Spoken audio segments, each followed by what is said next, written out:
प्रीती ज्ञानेश्वर फुले पाटील। आज आम्ही माननीय जिल्हाधिकारी साहेबांच्या ऑफिसला आलो आहेत आणि आज आम्ही आसोला गाव, तालुका जिंतूर, जिल्हा परभणी या गावाचा एक इश्यू घेऊन आलो आहे। कारण की त्या गावामध्ये आज ऑलमोस्ट 50 लोकांना किडनी स्टोन किंवा किडनी रिलेटेड आजार झालेले आहेत आणि त्या आजारामध्ये खूप जास्त लोक जे आहेत ते 30 ते 35 या वयोगटातले आहेत आणि आम्हाला कन्सर्न एवढा आहे की त्या गावात नेमका काय प्रॉब्लेम आहे, कशामुळे त्या लोकांना हे आजार होत आहेत, तिथलं पाणी दूषित झालं आहे किंवा कसले पेस्टिसाइड्स म्हणा किंवा फर्टिलायझर्स काही खराब, कशामुळे एखादा पाण्याचा स्रोत खराब झाला आहे का, की त्याच्यामुळे हे इन्फेक्शन होत आहे आणि दुसरे काही किडनीचे आजार होत आहेत। एवढंच नाही तर आज त्या गावामध्ये 5 ते 7 जणांचा मृत्यू झालेला आहे आणि ही खूप गंभीर बाब आहे।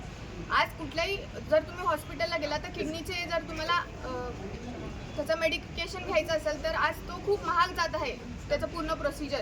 आणि किडनी रिलेटेड आजार डायलिसिस वगैरे जर करावं लागलं ते एक रेग्युलर प्रोसिजर आहे। या लोकांना जेव्हा किडनी स्टोन झाले आहेत ते जेव्हा सिव्हिल हॉस्पिटलला जातात फक्त त्यांना सलाईनवरती ठेवले जात आहे।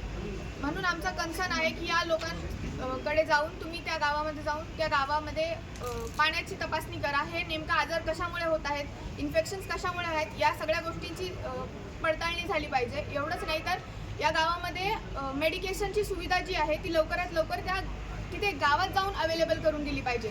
आज हे गाव जिंतूरच्या पण पुढे आहे आणि त्या लोकांना खूप गरीब लोक आहेत, त्या लोकांना तिकडून इकडे परभणीपर्यंत येण्यामध्येच अर्धे तरी खर्च जातील त्यांचे। त्याच्यामुळे आमची विनंती आहे शासनाकडे की तुम्ही तुमच्या मेडिकल टीमला ऑर्डर्स द्या आणि त्या गावामध्ये पाठवा, त्या गावातल्या लोकांचे चेकअप्स करा आणि ह्या गावामध्ये जोपर्यंत तुमच्या कसल्याही प्रकारचे टेस्ट पूर्ण होत नाहीत रोजच्या रोज पिण्याच्या पाण्याचे ॲटलिस्ट पिण्याच्या पाण्याचे टँकर त्या लोकांना प्रोव्हाइड करा, कारण की छोट्या छोट्या मुलांची पण लाईफ धोक्यामध्ये आहे।